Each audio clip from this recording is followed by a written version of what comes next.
Okay, so let's see. The last section we ended on those first two battles of the Revolutionary War. What were those first two battles? Max?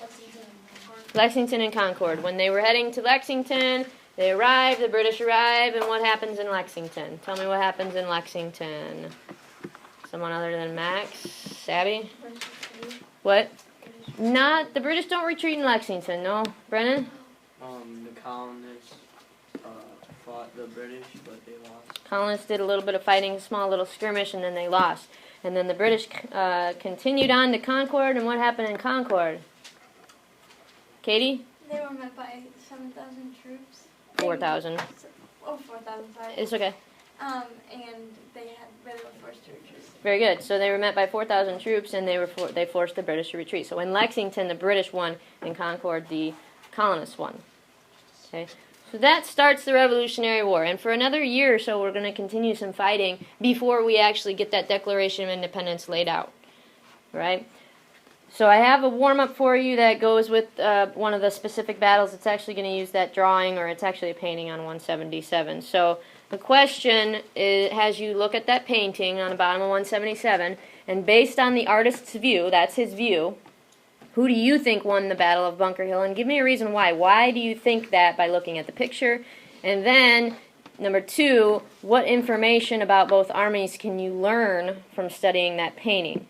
Take your time and look at the painting to figure out who you really think won based on the view. Because remember, an artist's view can be different from the result. Same with Paul Revere's view of the Boston Massacre. He made it appear that it was the British fault. This is kind of the same thing. Who do you think won? Dev, what's your question? Could it be like you think it's like equal right now at that point? As long as you can come with a... Well, this is just a battle, not the whole war. Just one specific battle. Okay. Hunter? I think I left my book in here yesterday. You can check over by the guns. All right, so take your time. You hear that in school. I know you don't hear that in school all the time, do you? Many soldiers in our killing every colonist. Mm-hmm. Good. Eric, who do you think? I said in the painting, of course, not the actual battle. It looks like the colonists are actually winning because there's less casualties on their side. That you are correct. Bo? I said the colonists because if you look down in the picture, there's a lot of British on the ground, and Mhm. it looks like they're running away. A lot of redcoats on the ground, isn't there? I just realized that. Dev? It's okay. I put the British at this point because also you can only see two colonists clearly, Mm-hmm. and do that painting at that point, you can basically infer that the British are winning because there's only two colonists that you can see besides the one that are on the ground fighting for their life. Good. Max, let's go yours, and then we'll talk a little bit about winning and losing. The colonists won because on the British side, a lot more people are dying, and some of them actually look like they're trying to retreat. Yeah. So let me ask you this question before we find out. What do you think determines, how do you think they determined who won or lost a battle? Because it's pretty easy for us when we do a football game, we know who wins and loses based on the score at the end of the game. But how about a battle when we're fighting? Hunter? Oh, the person who wins is the one with the least casualties. Least casualties. Now, that's a good response, and it's a good inferring, but that's not right. You would think that, wouldn't you? And it's okay that that's wrong because that makes sense, but it's actually not right, and that's okay. Austin? People that have the most alive and... Again, that makes sense, doesn't it? No. Cooper? The one who retreats first is the one who loses. Very good. That is it. Because in this battle, the Battle of Bunker Hill, the winner was the British.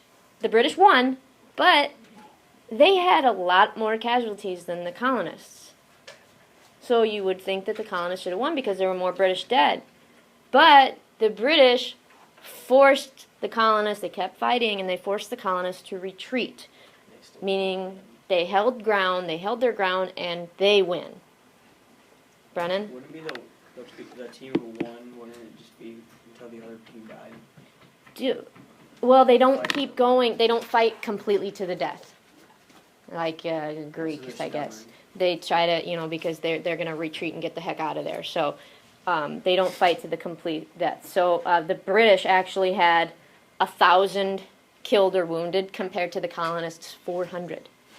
But the British won because they forced the colonists to retreat. This is the most I've ever had for a really long You should have asked it. But if, like, so, like, the 7-year war, like, along, when we were talking about it, Uh-huh.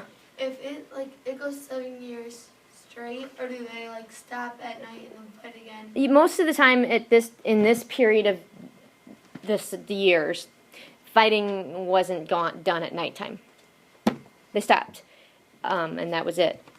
Then why wouldn't they, like, Sometimes they would do sneak attacks, but fighting wasn't done at the nighttime. It was like, and it's weird how fighting was done back then, because you might have been camped over at that tree over there as British soldiers in your camp, and my colonists could be right here camped.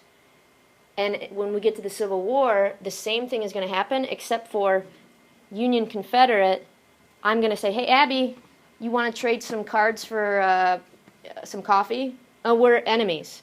And you'll say, yeah, let's go ahead and do that.